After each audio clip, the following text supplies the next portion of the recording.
So this video will discuss the fundamentals of pH. It will be part of a series where we'll also discuss how to use them in ice tables, using Ka and the Henderson-Hasselbalch equation.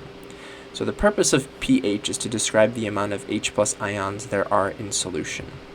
So let's say our concentration of H+ was this much. As a reminder, concentration is represented in molars, which is the same as moles per liter.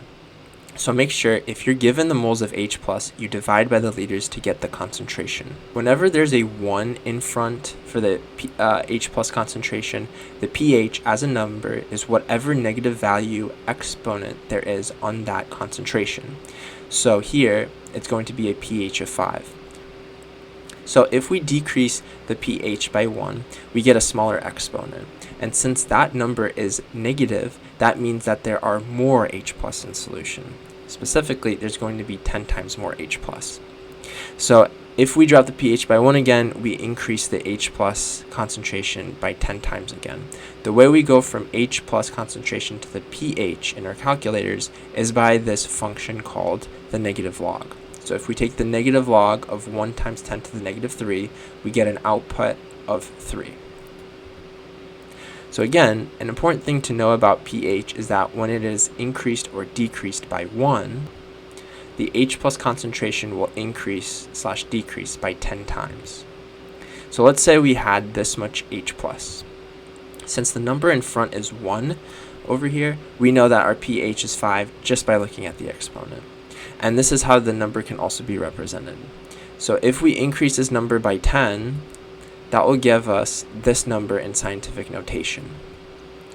And looking at the exponent, our pH is going to be 4. So overall, as our pH drops by 1, our H+ concentration is going to increase 10 times. And if we increase our H+ by 10 times again, we get a value that is going to be 1 less than the pH before it. So if we're wondering what the H+ concentration is going to look like after the pH is dropped from 5 to 3, we will know that it's going to be 10 times 10. So in other words, there's going to be 100 times more H+. A way we can represent this mathematically is that for every change in pH over here, and the change in pH is represented by a delta symbol. So if, for example, we have a pH that goes from 5 to 4, it's going to be -1, or 3 to 6 would be +3. We will multiply that value by -1, and then that will serve as our exponent for 10. So let's do an example. If the pH of a solution is changed from 5 to 2, determine the change in H+ concentration. So since our pH is changed, let's find our delta pH. It will be the final pH minus the initial. This will get us -3. Next, let's import our equation. And so we will plug in our delta pH value, and keep in mind that that number is going to be multiplied by -1. So this will get us a value of 1,000. So we can say that from a pH from 5 to 2, there is going to be 1,000 times more H+ concentration in solution. Now let's try an example where we determine the pH from a known H+ concentration. So calculate the pH of a solution where H+ concentration is 2 times 10 to the -4 molars. So the first step is to write up the equation and then input the value. So here we have 2 times 10 to the -4, so that's the value we're going to put in for our log function. And then that gets us a pH of 3.7. So notice that whenever the H+ concentration doesn't start off with 1, our pH is not quite going to be whatever our exponent is. So instead of 4, we get a pH of 3.7. So we'll talk about how to estimate that value in a bit. Also, know that H+ concentration can be written as H3O+. So you might see that in certain problems, and just don't be offset by it. It's the same thing as H+ concentration. So now let's try an example where we're going the other direction. So we have a known pH, and now we have to determine the H+ concentration. So find the H+ of a solution of where the pH is 3.7. The first step is going to be to write out the expression. We know that this gets us 3.7, and now to get rid of log, the first step is to move this negative over to the other side, and then we're going to do this thing called taking the base 10 on both sides.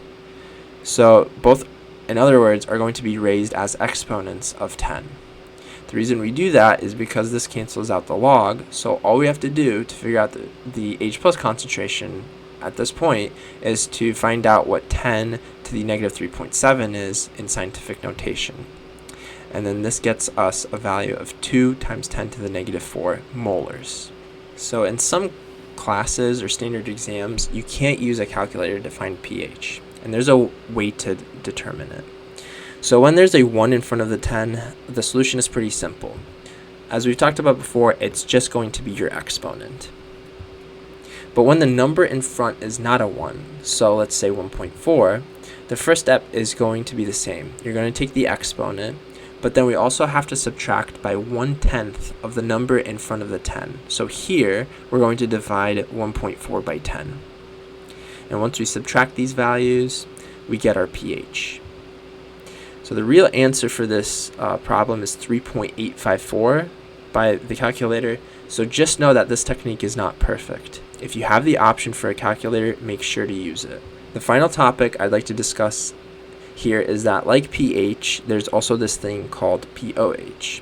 Everything's the same, except instead of H plus, we're talking about OH minus. Importantly, just like how negative log of H plus concentration gets us our pH, the negative log of our OH concentration gets us our pOH. And always keep in mind that the pH and pOH adds up to 14. In the next problem, we're going to be using this equation. So in a solution where the H3O plus concentration is 2.5 times 10 to the negative 6, what is the OH minus concentration? So we know that H3O plus is the same thing as H plus, and if we take the negative log of that, then we get us our pH. So let's do that. The first step is going to be setting up our equation, and using the equation we learned that pH plus pOH equals to 14. We can plug in our pH to get us our pOH. So here, the pH was found to be 5.6, and so we're going to insert it over here, and if we move this value over to the other side, we get us our pOH, which is going to be 8.4. Now, the final step is that we're going to find the OH concentration. Since we know that pOH is the negative log of OH, we can write this expression, and to take out the log, first move the negative sign to the other side, and then we're going to do the base 10 on both sides.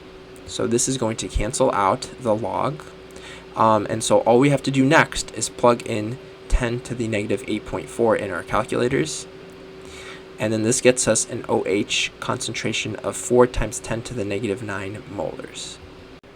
If you liked today's video, please like, share, and subscribe. I also provide tutoring services online. You can see the link to that down below. Have a good rest of your day, guys.